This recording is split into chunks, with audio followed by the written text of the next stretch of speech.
Hola, ¿qué tal a todos? Gracias por estar aquí. Esto es Normal Podcast. Gracias a Reynor Colinas por abrirle las puertas a este proyecto. Y bueno, te la estás creando, manito. Eres tú, vale, Reynor. Yo sé que Reynor escucha esto y a él le gusta que yo lo mencione por eso, porque lo quiero mucho, Reynor. Mira, bueno, nada. Este episodio de verdad que me complace de tener acá un gran invitado. Bueno, lo voy a describir de la siguiente manera. Apóstol, pastor, teólogo, y sé que tiene muchas más facetas que hoy vamos a ir conociendo con ustedes, el señor Carlos de León. Un aplauso, por favor.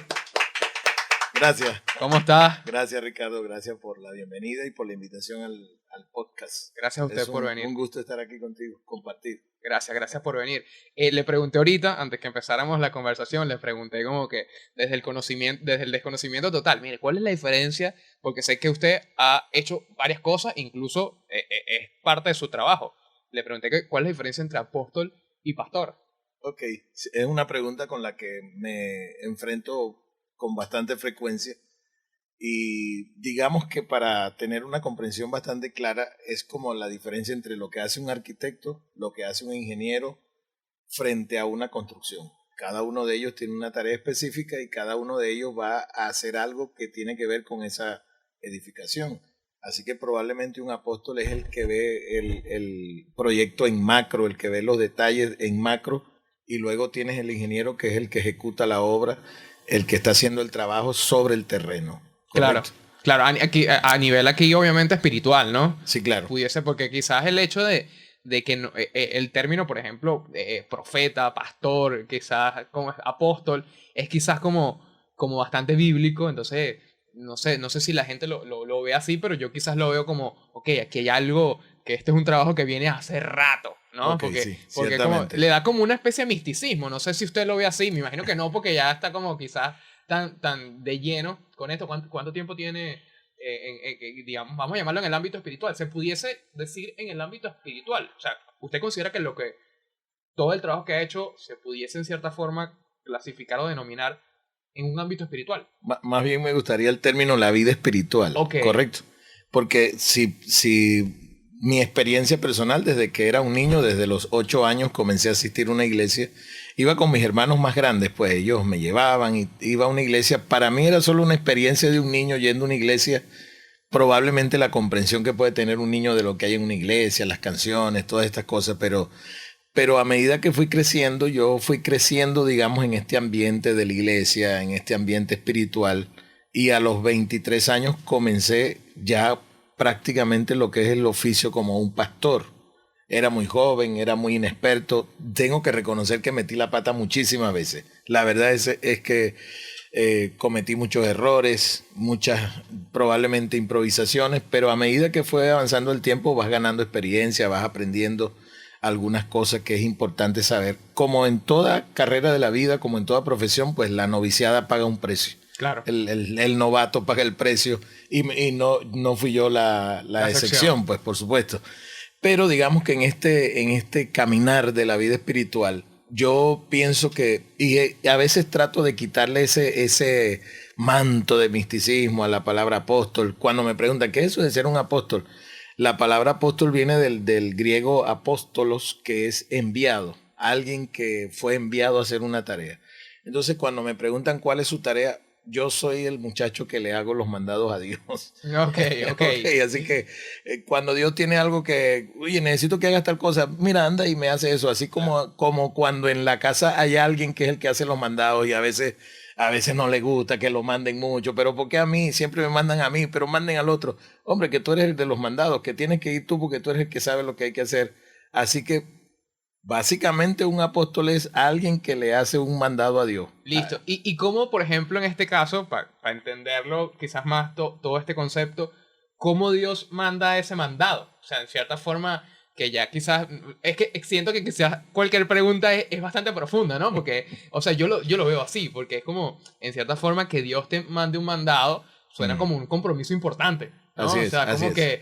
que Dios hable contigo directamente es algo que tiene algo de importancia, por algo te está hablando a ti. Pero cómo en cierta forma le manda esos mandados, a través de sueño, a través de meditación, no sé. Ok, tomemos la analogía del muchacho demandado Ok, en la casa.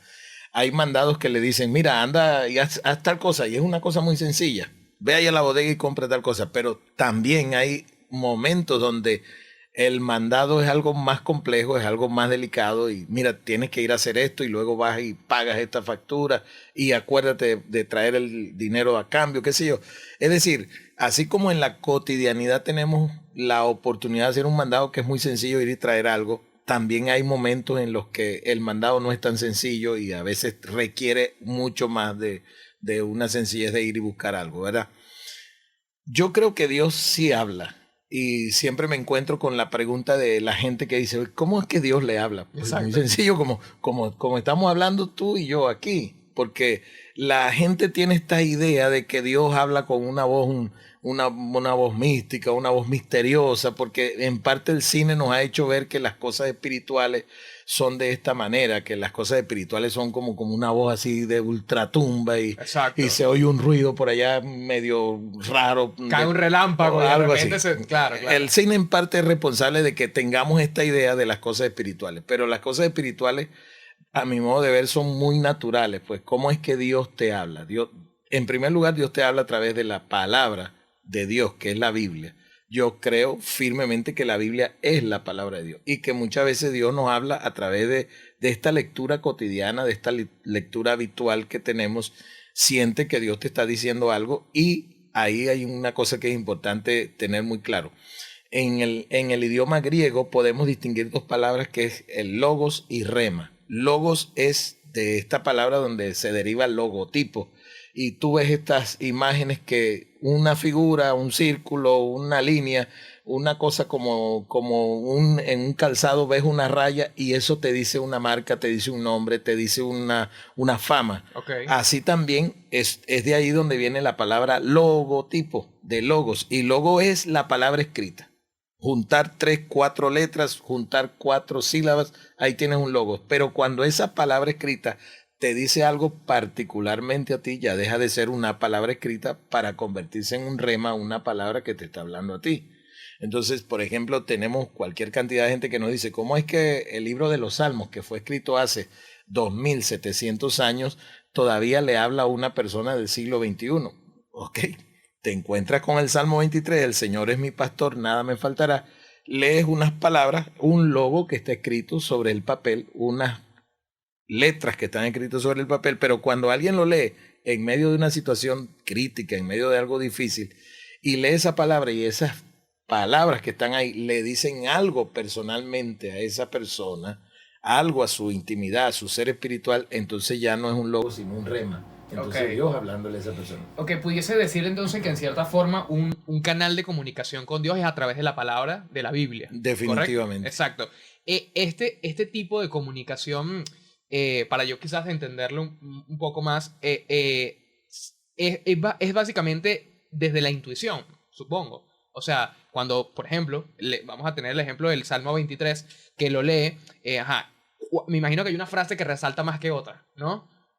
¿Cómo identifica cuando quizás es Dios hablándole o mandándole algo? O sea, porque quizás también el hecho de saber qué es lo que está mandando o en qué momento, por ejemplo, he escuchado de gente que abre la Biblia al azar y como que pone el pulgar ahí o el índice, entonces lo que lee ahí, que eso es lo que le está hablando Dios. Peligroso. Exacto, entonces ¿cómo diferencia usted entre lo que es intuición y Dios hablándome a través de la palabra a lo que puede ser quizás el azar? Ok, y una de las cosas precisamente que procuro enseñarle a la gente es jamás leas la Biblia abriéndola al azar y poniendo un dedo ahí y aquí me habló Dios, porque puede ser muy peligroso. De hecho, hay una anécdota por ahí de alguien que cuenta una historia de una persona que estaba muy desesperada, muy angustiada y le clama a Dios, le dice, Dios, háblame, dame una palabra, abre la Biblia de esta manera al azar y puso el dedo en un lugar y resulta que cuando le puso el dedo y leyó, la frase que leyó es, y Judas fue y se ahorcó.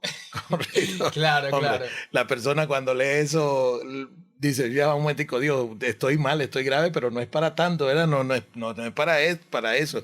Pero oye, dime algo, estoy desesperado, dime algo. Cierra la Biblia, vuelve a abrir la Biblia y cuando vuelve a poner el dedo aparece un versículo que dice, lo que vas a hacer, hazlo pronto. Claro. Entonces, claro, el punto es que esta persona esa no es la manera como Dios nos va a hablar, porque ahora acabas de decir, es la intuición lo que yo percibo como que Dios me está hablando. Es tan sencillo como cuando yo escucho la voz de mi papá. Cuando yo escucho la voz de mi papá, yo no empiezo a pensar, oye, se parece a la voz de mi papá, pero ¿será o no será?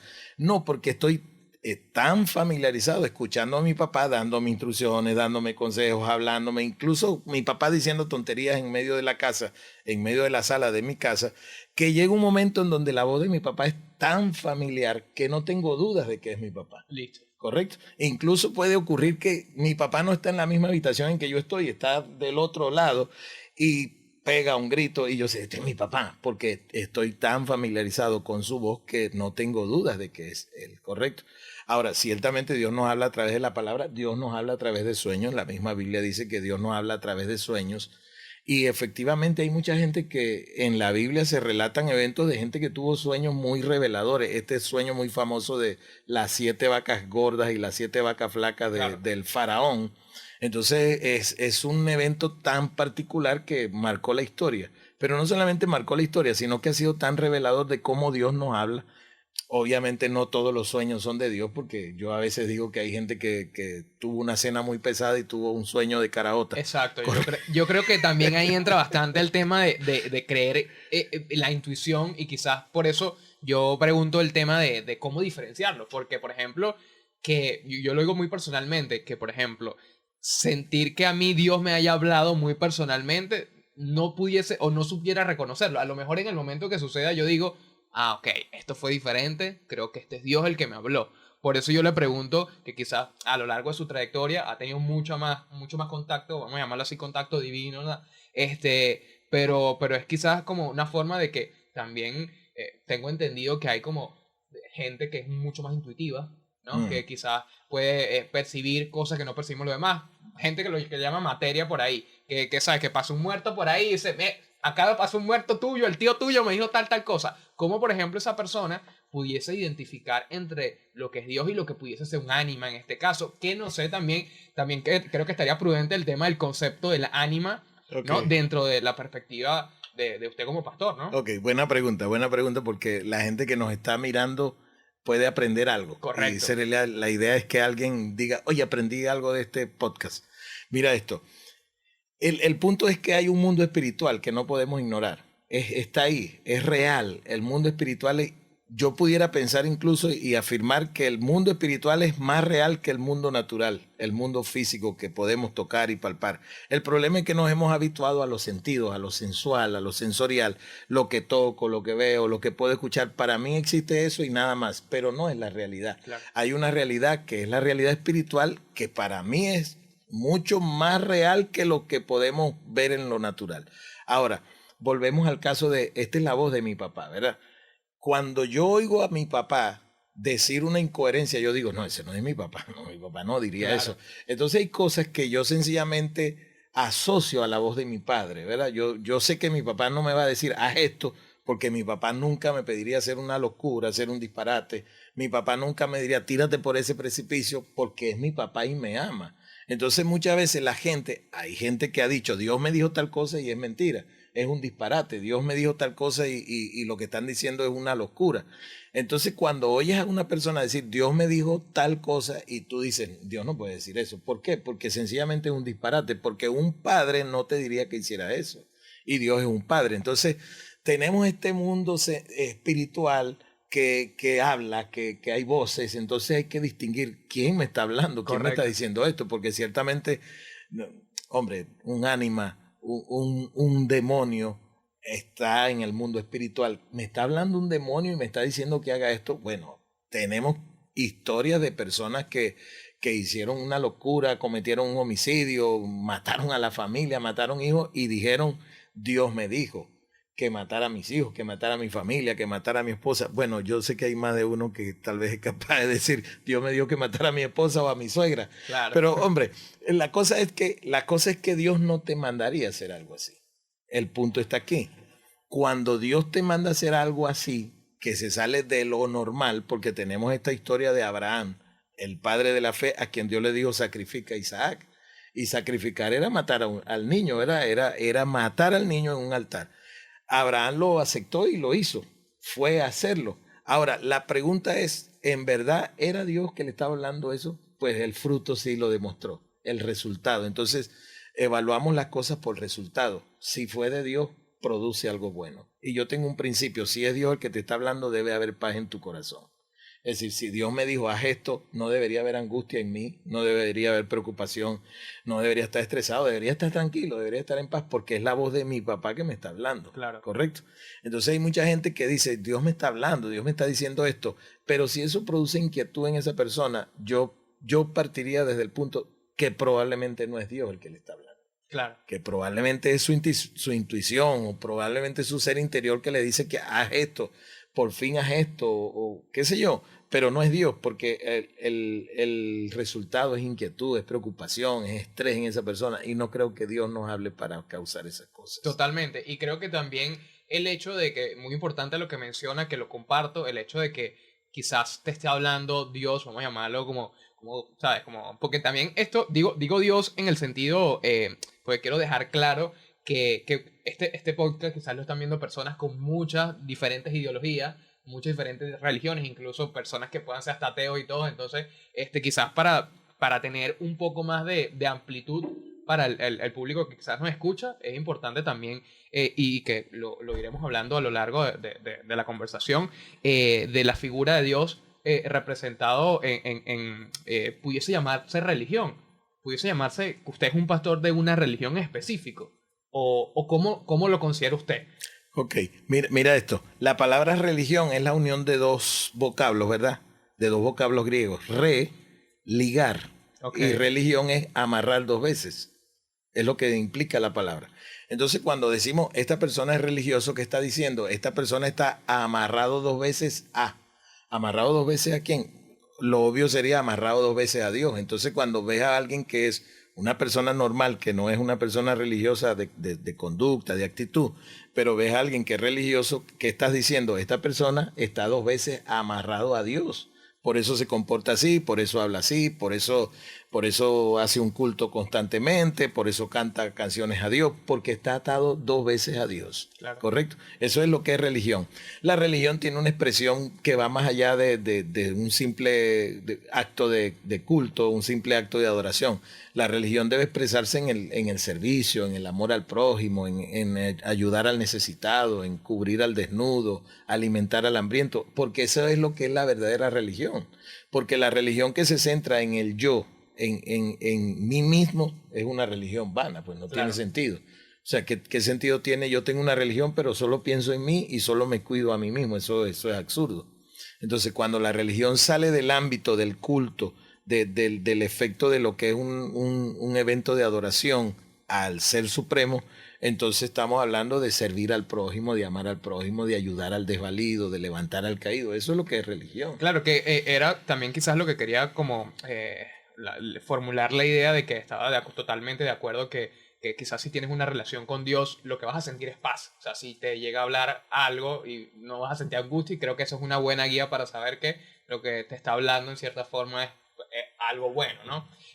Pero, por ejemplo, lo que también me llama bastante la atención es que hay muchas, de esta forma, obviamente, que es un concepto bastante interesante el que usted tiene sobre religión, pero también está como la diferencia que mucha gente cataloga cosas como por producto, ¿sabes? Como, bueno, estos son los evangélicos, estos son los testigos de Jehová, estos son los mormones y estos son los católicos. Como, por ejemplo, considera que usted y todo su trabajo que ha estado haciendo, incluso con la iglesia que tiene, usted es fundador de una iglesia, ¿correcto? Así es. La iglesia de las Águilas. ¿Cómo usted pudiese entonces clasificarlo? Si pudiésemos llamarlo como clasificar de alguna forma. Porque bueno, está esto como que la sociedad dice que se clasifica de esta forma y según el concepto de religión, obviamente es ya algo mucho más general, ¿no? Como que el concepto de religión cambiaría quizás los conceptos que tenemos sobre, bueno, que esto es esto, esto es esto y esto es esto. ¿Cómo lo considera usted? ¿Usted, su iglesia, sus principios, sus valores, lo considera como una iglesia cristiana evangélica o dónde la posicionaría? Buena pregunta, buena pregunta. Siempre me hacen esa pregunta. Yo digo esto, yo crecí en una iglesia evangélica pentecostal, así que Ok, mi formación, mis primeros pasos son muy pentecostales, ¿correcto? Así que conozco muy bien esto del pentecostalismo, del hablar en lengua, de la gente que se cae al piso, porque fueron mis primeros pasos. Crecí en una iglesia pentecostal. A medida que fue pasando el tiempo, digamos que fui madurando algunos conceptos, fui madurando algunas cosas. Si me preguntan hoy en día, pero ustedes qué son realmente? Cristianos. Básicamente somos cristianos porque somos seguidores de este hombre Jesús de Nazaret, el Cristo, y de sus enseñanzas. ok. Entonces, inevitablemente, pues, sigues a Cristo, eres un cristiano por definición, pues. Ahora, en el año 2000 salió una publicación que decía que en el mundo hay un poquito más de 3.200 religiones en el mundo, ¿verdad? Yo pienso que la religión es el invento del hombre para alcanzar a Dios. El hombre no puede alcanzar a Dios. Es como que tú y yo decidiéramos que vamos a la luna. Es imposible. Nosotros sin un cohete, sin un equipo de propulsión que nos lleve a la luna, llegaríamos nosotros dos con nuestro propio esfuerzo. Es decir, si Dios no viene al hombre, el hombre jamás tendría acceso a Dios. Claro. Correcto. Es como decir, yo quiero llegar donde está Dios, pero es imposible. Es como, y alguien lo ilustró de esta manera. Un padre quiere jugar con su hijito a las escondidas, ¿correcto? Un padre quiere jugar con su hijito a las escondidas, le dice, vamos a la escondida, yo me escondo y tú me encuentras.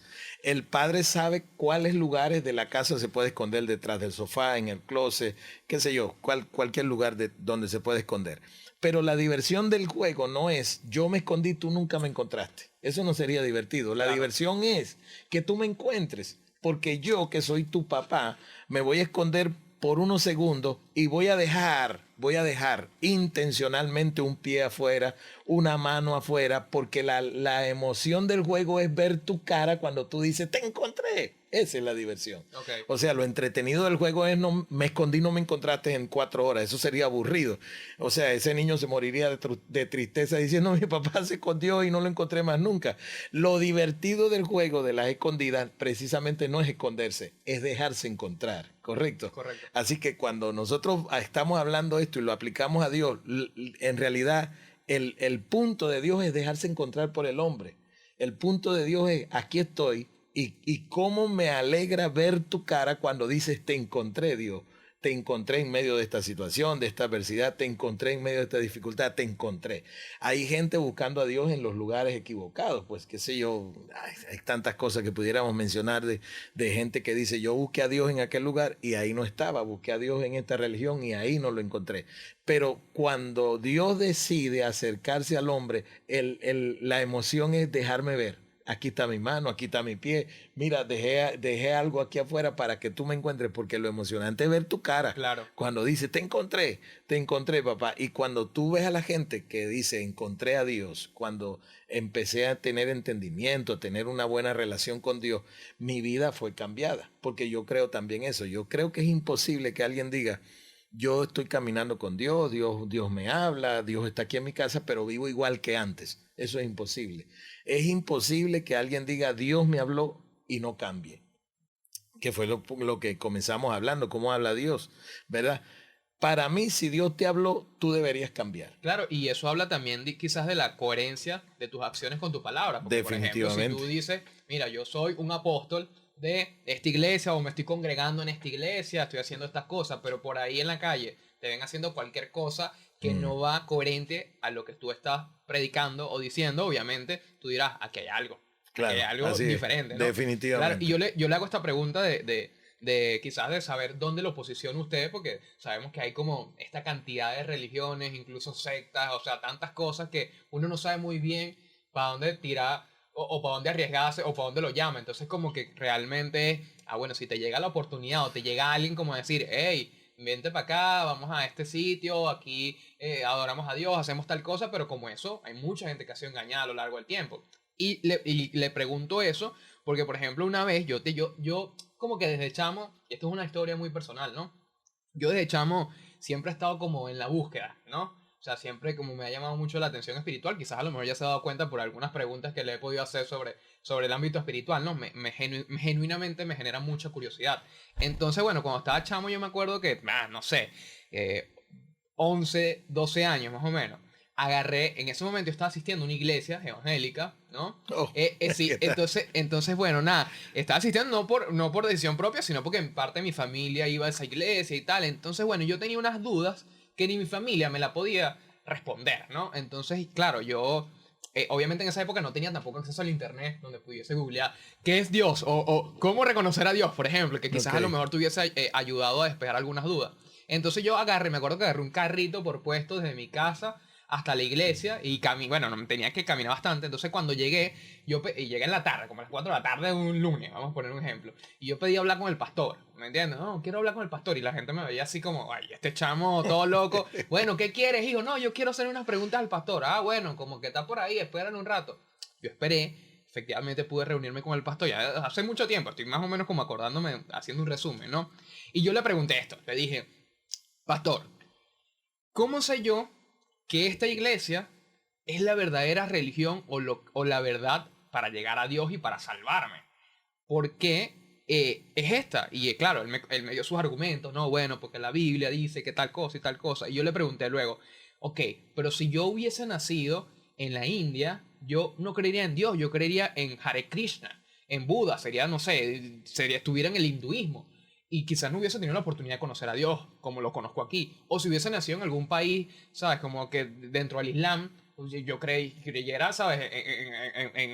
En Mahoma y en Alá. Entonces, que él en ese momento no me supo responder muy bien esa pregunta, ¿no? Yo no sé si fue que lo agarré un mal día, a lo mejor. Él se había comido una pasta con carne molida, no quería saber nada y vine yo a preguntarle eso. Le pregunto algo. Okay. Si pudiese hacer yo esa misma pregunta que quizás quedó inconclusa en ese momento. No te respondió. No me respondió. ¿Cómo usted en esta forma quizás me diría o me respondería eso si, por ejemplo, esta misma situación de un chamito que llega, ¿cómo le respondería a ese chamo? Pero es muy sencilla la respuesta. Mira, la cosa es que Dios no depende del hombre para revelarse al hombre. Si Dios dependiera de nosotros, voy a hacerlo personal, si Dios dependiera de mí para que Ricardo tuviera una revelación de Dios, Ricardo nunca conocería a Dios, porque yo soy incapaz de revelar a Dios. O sea, Dios es un ser tan grande que yo no lo puedo mostrar. Yo solamente te puedo decir, mira, este es el camino. Claro. Ve por aquí y aquí lo vas a encontrar. Lo que yo hice, pues, alguien me dijo, este es el camino, camina por aquí y lo vas a encontrar. Si Dios dependiera del hombre para revelarse al hombre, el hombre nunca conocería a Dios. Es decir, Dios se revela por sí mismo. Si hubiese nacido en la India, hubiese nacido en algún país árabe, Dios se hubiese revelado a ti igual.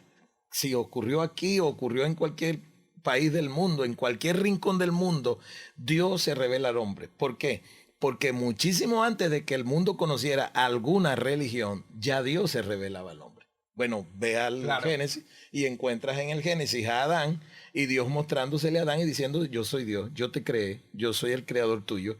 Dios no necesitó ni de un pastor, ni de un reverendo, ni de un sacerdote, ni de un rabino para revelarse a Adán. Sencillamente se presentó y Adán dijo, tú eres mi creador, tú eres Dios, tú eres mi Señor. Claro. Ahora, Dios no necesita ni de las iglesias, ni de los pastores, ni de los religiosos para revelarse al hombre. Pero este es un punto que es importante. Si tú conoces a Dios y conoces esta revelación de Dios, inevitablemente yo lo digo en la iglesia. La gente que viene a la iglesia no viene a buscar una revelación de Dios. La gente que viene a la iglesia viene porque tiene una revelación de Dios. Okay. Entonces, si tú en tu casa, en algún lugar, no sé, saliste un día de vacaciones, estás en Hawái, estás en Cancún y me dices, oye, estaba en algún lugar y Dios se me reveló en ese lugar, inevitablemente tú terminarás reuniéndote con la gente que busca a Dios igual que tú. Claro. Porque eso es inevitable, ¿me entiendes? No, tiene todo el sentido del mundo también. Claro, entonces, es decir, yo no puedo decir, yo tengo una relación con Dios, Dios se me reveló, pero aquí en mi casa, en mi cuarto, aquí, Dios, Él y yo. Porque eso me parece absurdo. Porque inevitablemente, si yo tengo una revelación de Dios, donde quiera que sea, en cualquier lugar del mundo, en cualquier rincón del mundo, yo voy a terminar inevitablemente reuniéndome con esa gente que sirve al mismo Dios y que busca al mismo Dios. Claro. Eso es inevitable, ¿correcto? Sí, totalmente. Y en cierta forma eso pudiese incluir dentro de cualquier tipo de religión. O sea, si por ejemplo yo me reúno con unos Hare Krishna o en el Islam, pudiese yo reconocer el mismo Dios. O sea, a ver, porque quizás yo creo que también en cierta forma hay una pelea, vamos a llamarlo así, yo me atrevo a llamarlo como una pelea. Ok. Yo lo veo quizás intentando salir como verlo desde otra perspectiva, como de ciertas religiones en ofrecerte la salvación. Es como en cierta forma, mira, aquí es donde vas a conseguir tú la salvación, si haces esto y esto y esto. Pero luego si te vas a otro sitio, no. Tienes que hacer esto y esto y esto, que ahí pudiésemos, bueno, quizás irnos en todo el podcast hablando de las diferencias entre Claro, unas así organizaciones con otras, ¿no? Pero al final, desde su opinión, el tema de la salvación, ¿cómo es? O sea, ¿cómo realmente la gente es salva? ¿A través de una religión, a través de la revelación, como usted dice? O al quizás involucrarte, por ejemplo, yo tengo una revelación y en esa intensa búsqueda de conseguir un grupo de personas que estemos buscando lo mismo, quizás estamos errados. ¿Sabes qué sería chimbo? Que luego diga, ¿qué es esto? La paila del infierno, porque estamos aquí. ¿Sabes? Entonces, Ok. como que cómo buscar la salvación de la forma quizás más segura, ¿no? Ok. Pero vamos a desmenuzar un poquito el Claro, asunto, total, ¿verdad? total. Para empezar, Dios es un convencionalismo social que nos pusimos todos de acuerdo para darle ese nombre al Creador Supremo, ¿correcto? Es decir, todos aquí en la sociedad, sea la sociedad que sea, del pasado o del presente o del futuro, todos llegamos a un acuerdo para decir el Creador Supremo, el Todopoderoso, lo llamamos Dios, ¿correcto? Ok.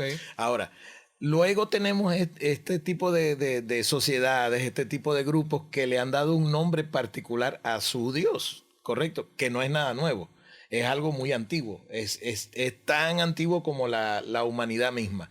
El hombre tiene esta debilidad, esta inclinación. En la Biblia encontramos que el hombre es muy dado a crear su propio Dios. El profeta Isaías dijo en una ocasión, el hombre es tan insensato que va al bosque, corta un árbol, de la mitad del árbol saca leña para cocinar su comida, luego del resto que le queda saca un poco de leña para calentarse en el invierno y del poquito que le queda hace un Dios y lo adora. Eso es una insensatez. Es insensato. Desde cualquier punto de vista donde tú mires eso es insensato, porque el ser humano tiene la capacidad de razonar. Espérate un momentico, y es lo que dice el profeta, espérate un momentico, ¿no te das cuenta que ese árbol quemaste una parte para hacer tu comida, quemaste una parte para calentarte por el frío, y luego vas a hacer de la otra parte que te quedó un Dios y lo vas a adorar? Eso es tonto, Claro. es necio, correcto. Entonces el ser humano ha tenido esta inclinación desde mucho tiempo de hacer sus propios dioses y adorarlos. Pero por encima de todos esos convencionalismos religiosos está un ser supremo. Un ser supremo al que todos llamamos Dios. Un ser supremo al que todos reconocemos. Ese ser supremo llamado Dios en algún momento tomó la iniciativa de habitar entre nosotros como un hombre. Y ese hombre se llamó Jesús de Nazaret.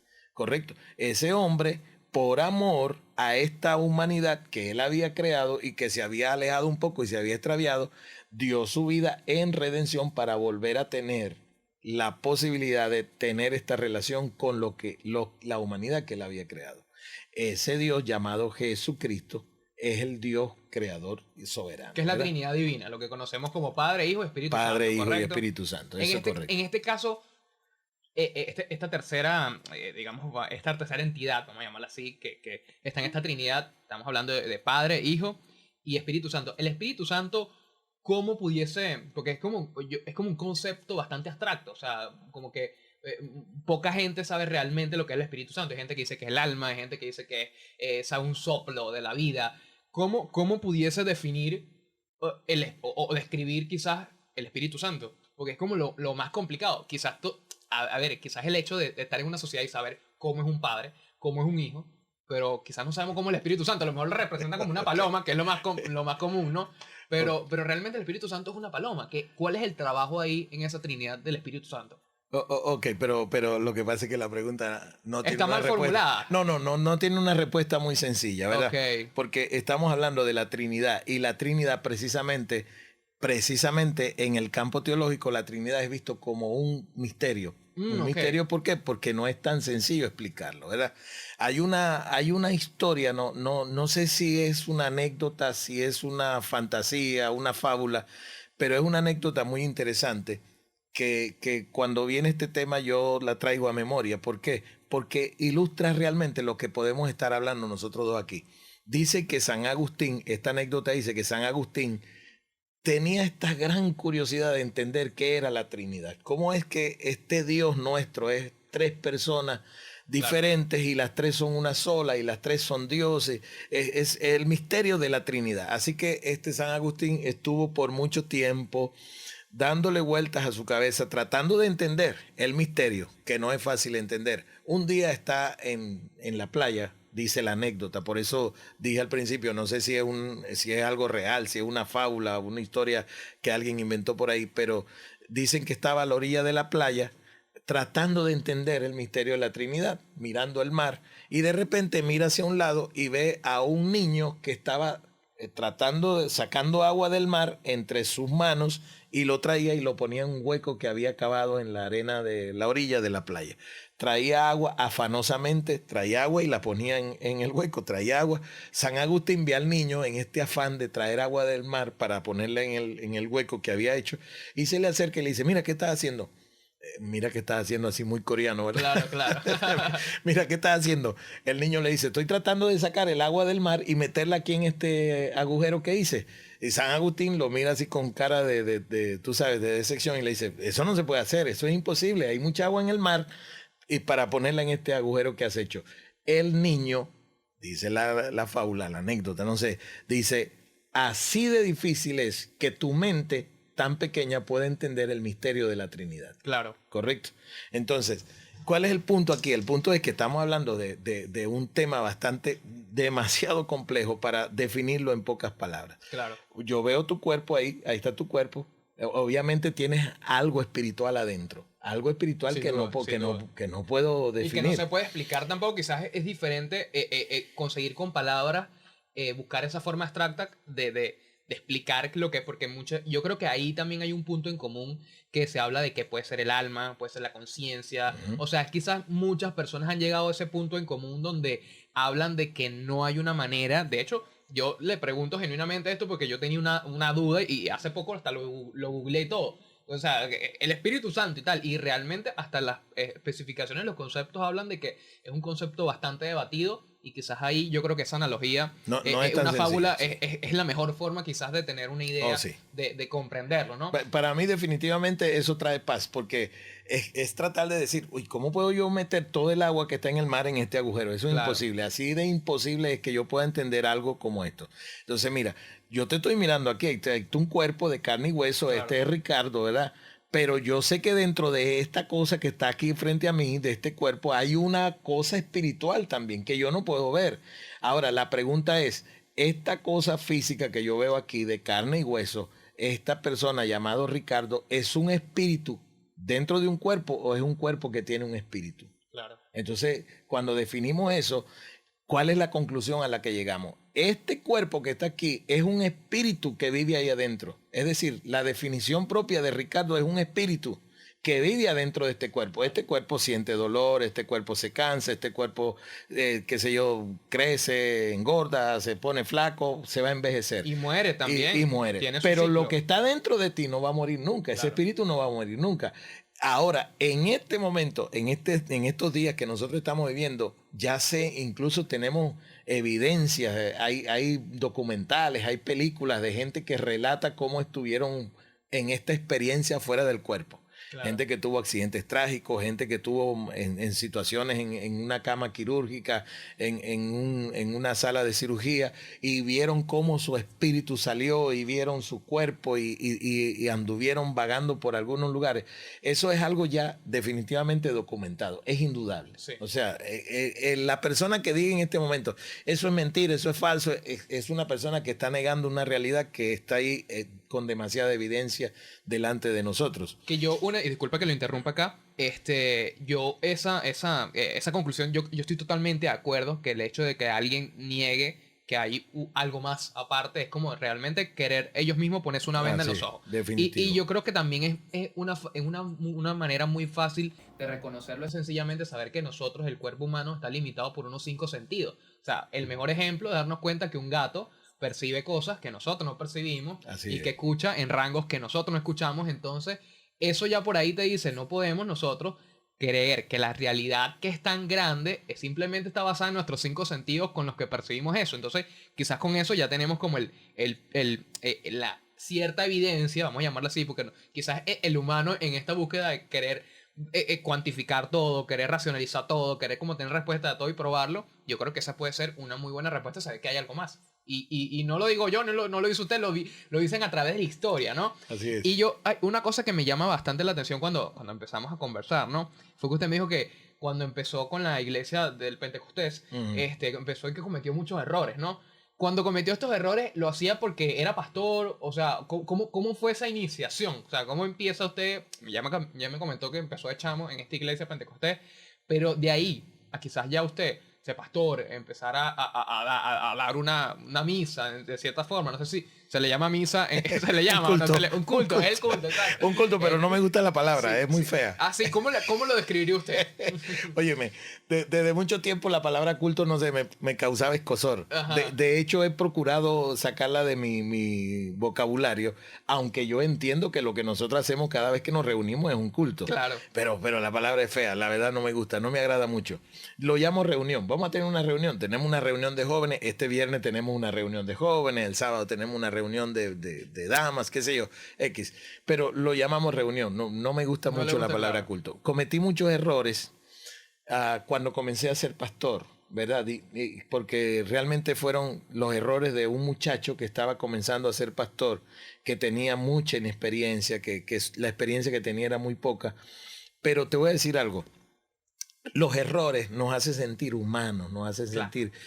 Yo siento que la gente que no reconoce sus errores, o la gente que sencillamente comete un error y sigue de largo como si no hubiera pasado nada, es gente que se va a seguir golpeando con la misma piedra una y otra vez, hasta que diga, Dios mío, estoy cometiendo un error, ¿qué estoy haciendo? ¿Qué estoy diciendo? ¿Por qué? Porque los errores son esas cosas que nosotros hacemos mal, que nos hacen ser conscientes de que somos humanos, Claro. de que todavía somos de carne y hueso. Déjame comerme. No, totalmente, ¿no? Y bueno, vamos súper agradecido. Yo creo que aquí totalmente mi percepción, creo que empezamos esta conversación y nos pusimos intenso.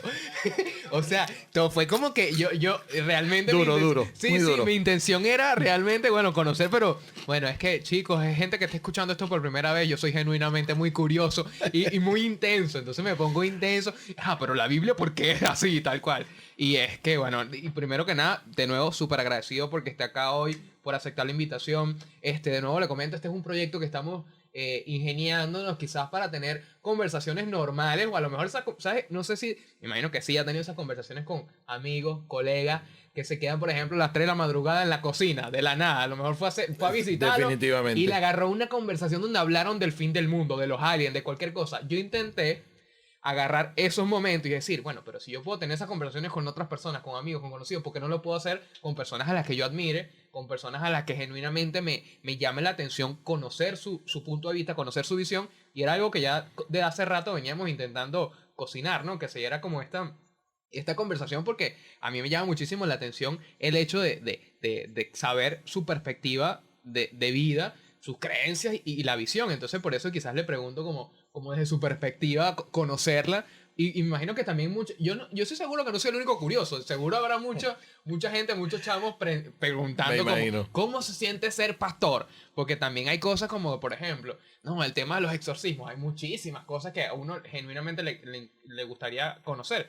Entonces por eso como que y con eso vengo al tema de la pregunta que le hice ahorita, que el hecho de tener errores, ¿no? De ir cometiéndolos y tal, quizás lo llevó obviamente al trabajo que tiene hoy, que bueno, de cierta forma ya tiene un gran reconocimiento con todo el trabajo que estaba haciendo. O sea, usted es fundador de la iglesia de Ciudad de las Águilas, tiene 22 años si no me equivoco, ¿no? Tenemos 22 años, 22 sí, en la años. iglesia. O sea, Así tiene un gran trabajo que lo viene respaldando hace tiempo. Entonces, por eso quizás me enfoco tanto en cómo fueron quizás esos errores para ir escalando esos peldaños, llegar a un punto en el que ya me imagino que usted puede ya asesorar a otras personas. Ok. La cosa es que, como estaba diciendo ahorita, cuando cometes esos errores te hacen estar consciente de que eres humano, ¿verdad? Claro. Entonces, muchas veces la gente la gente procura ignorar los errores o trata de ser indiferente. Cometí un error ahí, pero no importa, que se la arreglen ellos. Hombre, los errores son parte de la vida cotidiana, son parte de la vida diaria y nos hacen ser conscientes de que tenemos los pies sobre la tierra, ¿verdad? Todo el mundo tiene ese momento donde estás solo en tu habitación, donde meditas, donde sacas cuentas, donde sacas el saldo y dices, oye, la regué hoy, de verdad, metí la pata. Claro. Uf, hoy lo hice peor. No debí hacerlo, no debí decir eso, no debí actuar de esa manera, no debí responder de esa manera. Ese momento cuando estás solo contigo mismo es el momento más valioso de un día. Porque yo puedo estar con la gente y yo puedo aparentar delante de la gente que estoy feliz, pero cuando estoy solo yo no puedo aparentar. Sí. Correcto. Yo puedo estar delante de la gente y aparentar que estoy muy enojado porque hicieron algo que no me gustó y tal, y tiro cosas y pateo y golpeo la mesa. Pero cuando estoy solo, yo no me voy a enojar conmigo mismo y me voy a reventar contra la pared. El momento más importante en el día de una persona es cuando estás solo. Claro. Cuando estás ahí en tu momento, en la cama.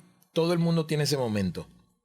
Sea cuando te levantas en la mañana y abres los ojos, cuando te vas a dormir y esos minutos antes de cerrar los ojos, el momento cuando estás solo, cuando evalúas tu día, cuando evalúas tus acciones, cuando evalúas tus respuestas.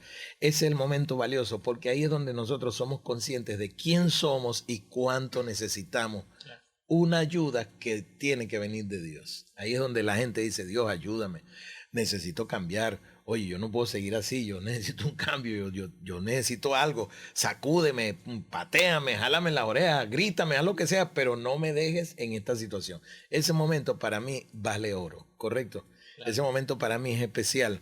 Cuando la gente puede mirarse a sí mismo y decir, necesito cambiar muchas cosas. Yo necesito salir de esta situación en la que estoy y necesito un cambio. Cuando la gente llega a ese punto, definitivamente hay algo bueno ocurriendo en esa totalmente, persona. Yo creo que el conocerse a uno mismo ayuda muchísimo en muchísimos aspectos, pero hay gente que quizás lo va evitando con el tiempo, ¿no? Como que evita conocerse a sí mismo. Quizás hay gente, no sé, yo conozco personas, por ejemplo, que no le gusta estar solo, no le gusta pasar tiempo solo, necesita estar siempre acompañado de gente que lo esté rodeando. Claro, ya habla un poco de evitar en general, pero yo soy partidario de los que dice que uno debe primero conocerse a uno mismo para luego dar al mundo lo que tenga que dar, ¿no? Una de las dudas que genuinamente tenía a la hora de hacer esta conversación es que yo creo que no es para nadie un secreto de que el mundo ahorita está como loco, ¿no? O sea, en general hay muchas cosas que están sucediendo. Se nota. Sí, o sea, por todos lados todo el mundo dice, mira, pero es el fin del mundo, ¿qué es lo que está pasando? Hombres que se creen mujeres, mujeres que se creen hombres, tantas cosas, o sea, hay tanto, quizás tanto movimiento, ¿no? Que a uno quizás se le confunde la brújula, ¿no? Un poco de saber.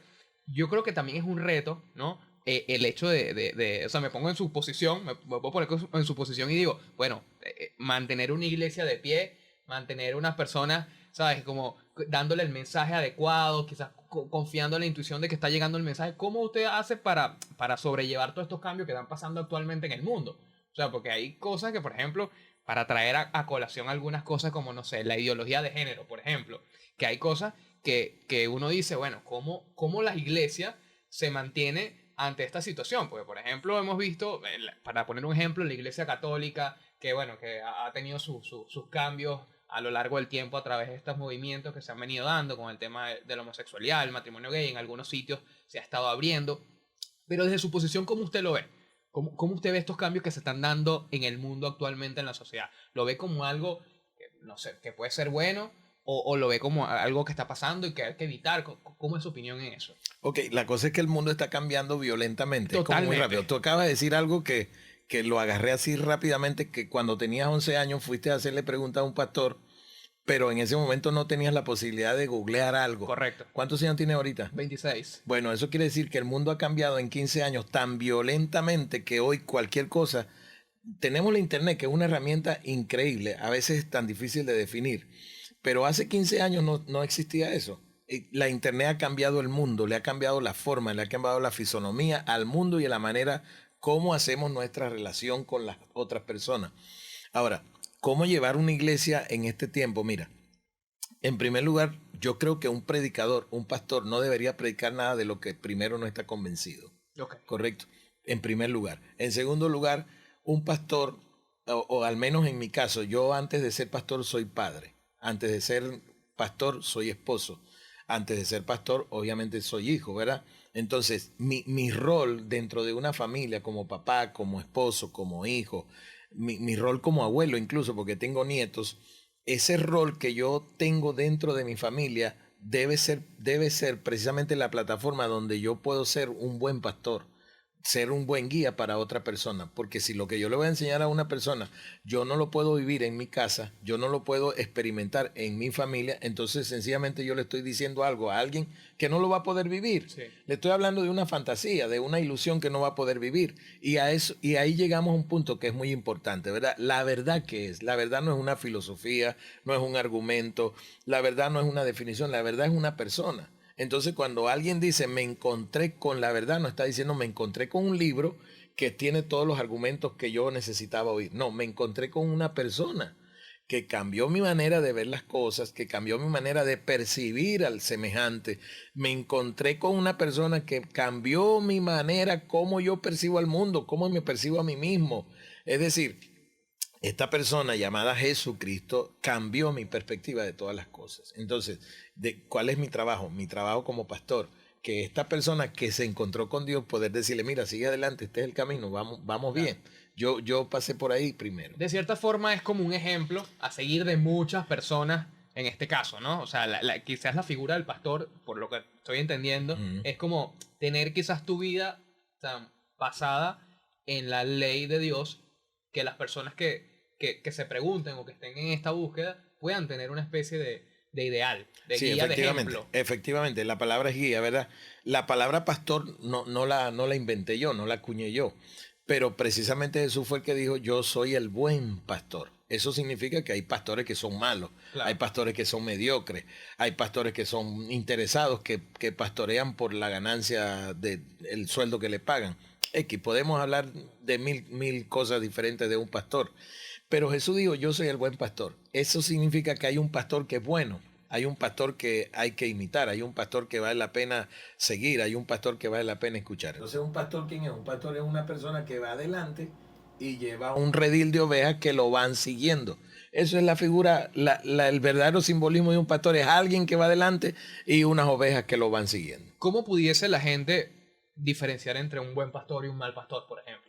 O sea, ¿cómo yo, si decido el día de mañana asistir a una iglesia, cómo sé que no hay una intención detrás quizás del pastor, como por ejemplo está comentando que hay buenos y malos, ¿no? ¿Cómo uno va desarrollando el ojo, el criterio para saber dónde es el sitio donde debería estar? Bueno, no es tan fácil, ¿verdad? Porque obviamente el estafador no te va a decir en la puerta, soy un estafador. Es verdad. Correcto. El ladrón no te va a decir, soy un ladrón y te vengo a robar. Hombre, él te va a engañar, te va a seducir, te va a embaucar hasta que pueda quitarte lo que te vino a quitar.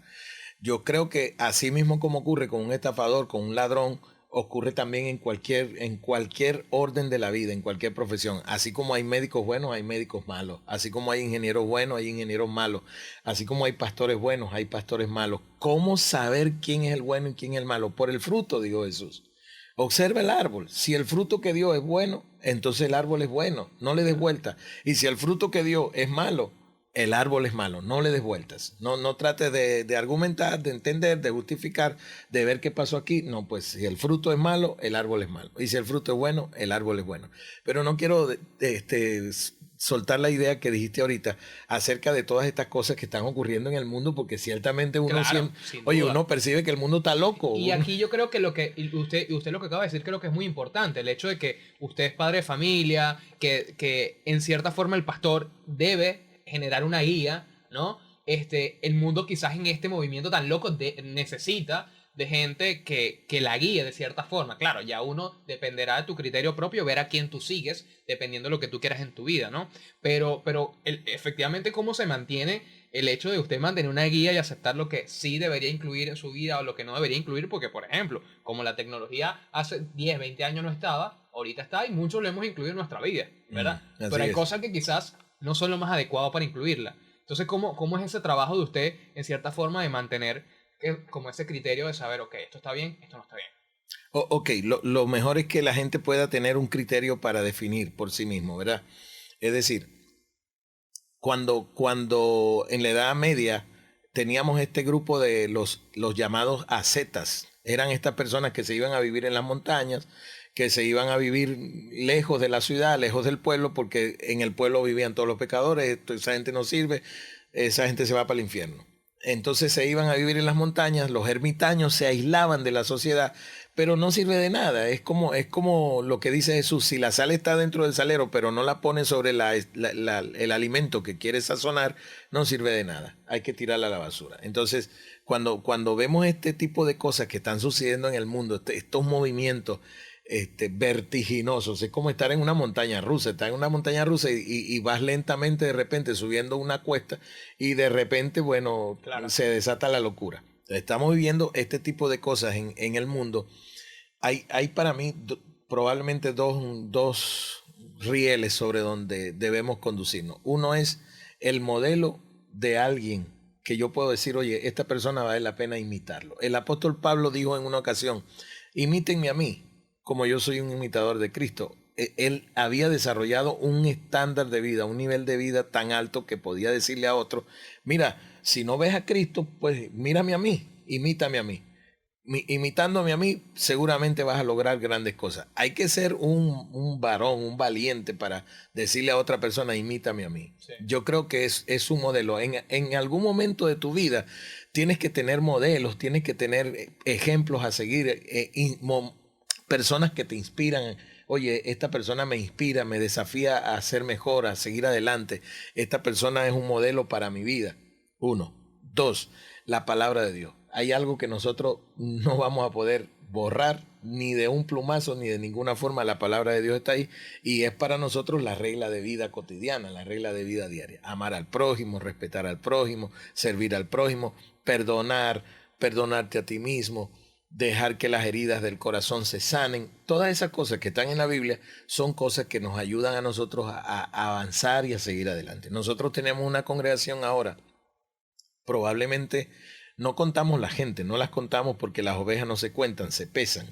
Okay. Correcto. Porque no tiene sentido, digo yo, que alguien diga: tengo 100 ovejas, pero están llenas de garrapatas, tan flacas, tan enfermas. ¿De qué sentido tiene eso? El vecino dice: yo tengo 15, pero están gordas, están bonitas, están sanas. Es decir, ¿de qué sentido tiene decir tenemos 100, pero están enfermos? Es mejor decir tengo 15, pero están sanas y pesan mucho más que las 100 que tú tienes. Calidad por cantidad. Sí, en este caso vale el proverbio, ¿verdad? Pero aquí está el punto. Si nosotros tenemos este estándar de vida para la gente, este desafío para la gente, tenemos una reunión cada domingo, tenemos 2 reuniones donde van unas 500 personas. Y wow, yo siempre bastante. Digo: oh sí, y no sabemos realmente cuánta gente hay, pero sabemos que hay más de 1000. ¿Correcto? En las dos reuniones. En las 2 reuniones van 500 personas en cada reunión. Van más de 1000 personas. Siempre, claro, siempre hay gente que no fue porque se quedó lavando, porque me llegó el agua y no voy a ir, porque amanecí con malestar y no voy a ir, porque estoy de viaje. Siempre hay gente que está en alguna situación que no pudo venir, pero siempre hay 500 reuniones en cada una de las 2 reuniones. Hay mucha gente. ¿Cuál es la razón por la que esta gente sigue viniendo, por la que esta gente sigue regresando cada domingo a escuchar una prédica, a escuchar una enseñanza? ¿Qué es lo que lo motiva? Yo creo definitivamente que tiene que ver con el hecho de que le servimos a la gente algo que no está contaminado, algo que está bueno. Es como cuando tú vas a un restaurante, y te sirven una comida que tiene mal olor, que tú dices: oye, tiene mal color, tú no vuelves a ese restaurante. Correcto. Pero si tú vas a un restaurante, aunque te cobren caro la comida, pero se ve bien, tiene buen sabor, tú sabes que es un producto de calidad lo que te está comiendo, tú vas a regresar y vas a llevar a tus amigos. Vamos ahí, mira, y venden buena comida, el chef es amigo mío, cocina muy bien, sé que lo que sirven ahí es bueno. Es decir, lo bueno va a hacer que la gente regrese. Y yo creo que esa es la razón por la que la gente viene todos los domingos a las reuniones nuestras. ¿Las prédicas las hace usted? Siempre. Generalmente estoy predicando yo, pero tenemos invitados. En las últimas 2 semanas, por ejemplo, hace 2 semanas atrás estuvo un apóstol de Nigeria llamado Kingsley Lowen. Buenísimo, muy bueno, excelente. Y esta semana pasada, este domingo pasado, estuvo un apóstol de Menemauro, un gran amigo, Pedro Chirinos. Cuando ocurre esto, que nos visita alguien, yo disfruto también. Me siento a escuchar y aprender porque obviamente yo no me la sé toda. Y todos tienen experiencias diferentes, perspectivas diferentes. Definitivamente. Y es un compartir Eso nutre, pues nutre escuchar a otra persona. Te estoy oyendo y estoy aprendiendo de ti. Te estoy oyendo y me estoy alimentando de lo que tú estás diciendo. Porque de eso es la vida, pues la vida es pues, aprender de esta persona, aprender de aquel otro, aprender de este predicador. Eso nos nutre y nos ayuda siempre. ¿Verdad? Claro. Porque no nos la sabemos toda. El día que alguien diga yo me la sé toda, ese día esa persona está muerta. No, y te estás dando cuenta que te está mintiendo. Definitivamente. Entonces no hay nadie que se la sepa toda. Claro. Puedo encontrarme con alguien que sabe mucho más que yo. Eso no lo dudo. Puedo encontrarme con alguien que sabe muchísimo más que yo y ha tenido muchísima más experiencia que yo, que no necesariamente es más viejo que yo. Puede ser un muchacho de 20, 25 años y sabe mucho más que yo, pero obviamente no se la sabe toda. Claro. Igual yo jamás voy a decir me la sé toda. Eso es absurdo, es insensato. Le pregunto algo. Me llama la atención el reto que consiste hacer 2 prédicas al día. Bueno, vamos a poner que se imagina que invitó a alguien más y solamente va a dar una. Igual el hecho de dar una prédica para frente a 500 personas es un reto, ¿no? O sea, quizás a personas que no tengan experiencia siendo oradores, que no tengan experiencia con el dominio del público, o sea, en general, si no controlan los nervios, obviamente, a lo mejor puede ser un desastre, ¿no? Pero, ¿cómo es esa preparación previa a hacer una prédica? O sea, ¿cómo se prepara? ¿Usted elige el tema un día antes? Me imagino que hay un tema de conexión con Dios muy importante ahí, ¿no? Definitivamente, ¿no? claro. Pero ¿tiene alguna forma no sé, por una rutina, por ejemplo? O sea, mire, yo me paro en la mañana los días y me tomo un cafecito, por ejemplo. ¿Tiene ciertos pasos a seguir? Ok, generalmente yo despierto muy temprano en la mañana, 4 de la mañana, un cuarto para las 4. Esa es la hora generalmente que estoy despierto. Tengo mi tiempo de oración todas las mañanas.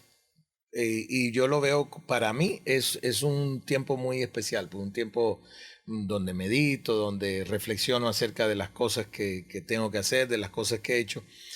Un predicador se alimenta de muchas fuentes, se alimenta de experiencias cotidianas, se alimenta de conversaciones con otra persona.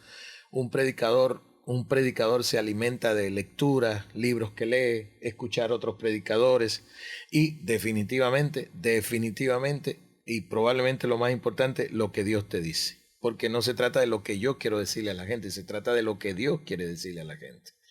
Y yo he tenido una experiencia muy particular, una experiencia que no la vendo. Es mi experiencia y para mí es muy valioso. Yo he tenido la experiencia en todos estos años de pastor, ¿verdad?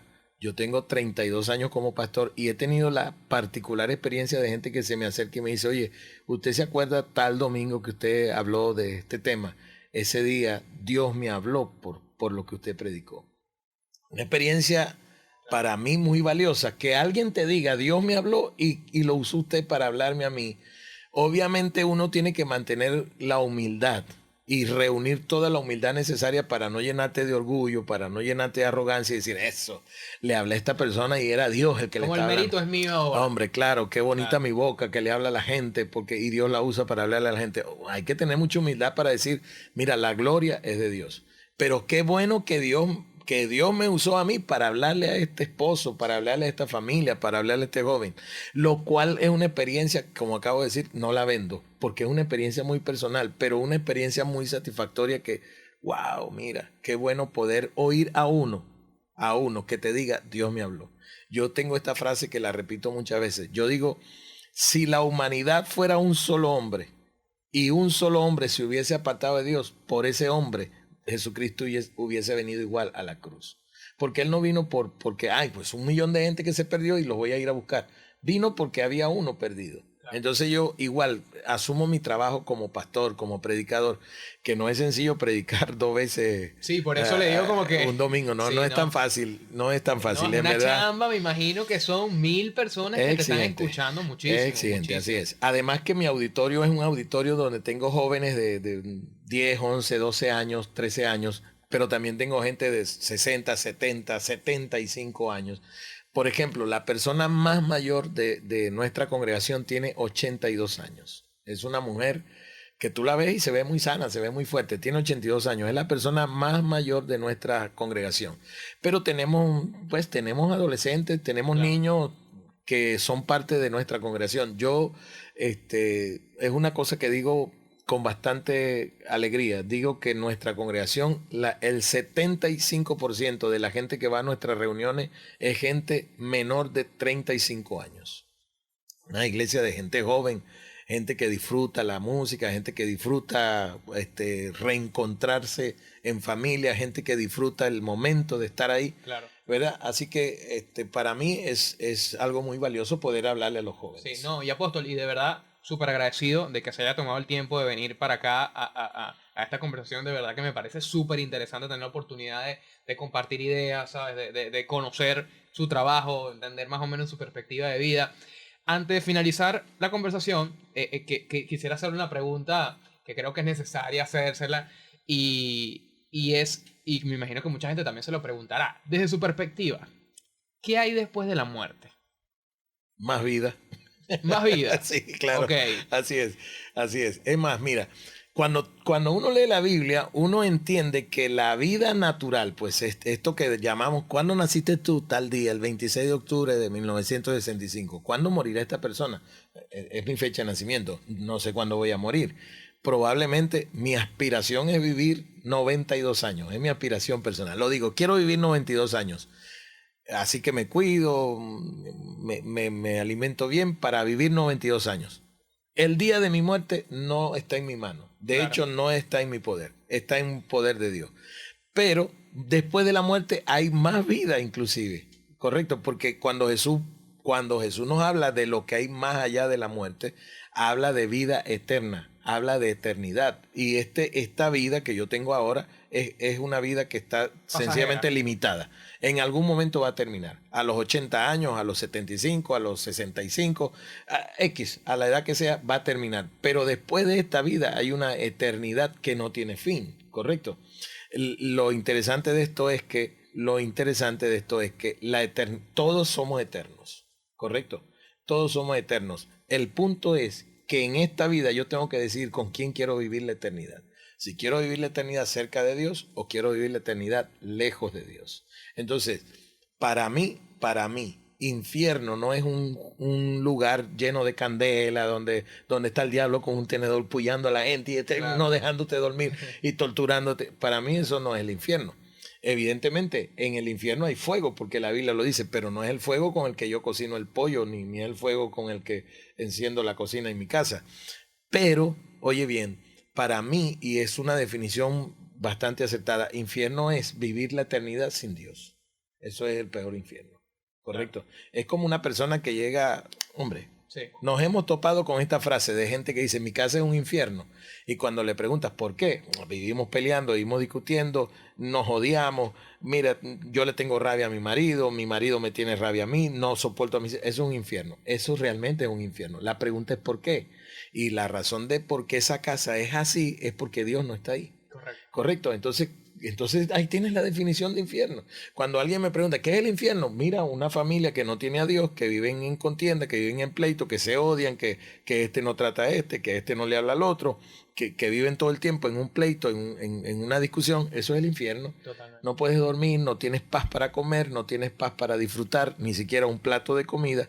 Pero la razón por qué eso está así, ¿por qué estamos viviendo de esta manera? Porque Dios no está aquí en medio de nosotros. Porque si Dios estuviera aquí, todo sería completamente diferente.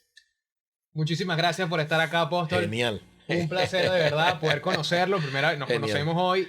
Súper agradecido que se haya tomado el tiempo para venir para acá. Le deseo el mayor de los éxitos y las bendiciones. Bueno, que siga haciendo llegar su mensaje a muchísimas personas. Espero también esto le pueda funcionar de plataforma a nuevas personas que escuchen su visión de vida, sus formas de hacer las cosas. Y bueno, nada, gracias por estar acá. Está abierta, este podcast está abierto para cuando quiera volver también. Quizás podemos hablar de otras cosas. Si quiere hablar de cosas profundas, aquí está totalmente bienvenido. Me encantó. Sí, súper agradecido. Me encantó, disfruté mucho. Me encantó. Muchísimas gracias por estar acá. Gracias a todos ustedes también por ver este episodio. Bueno, saben que este episodio sale por Spotify, Apple Podcast, Google Podcast, acá en YouTube. Y bueno, nada, gracias también a Rainer Colina por abrirle las puertas a este episodio. Será entonces hasta la próxima y muchísimas gracias. Chao.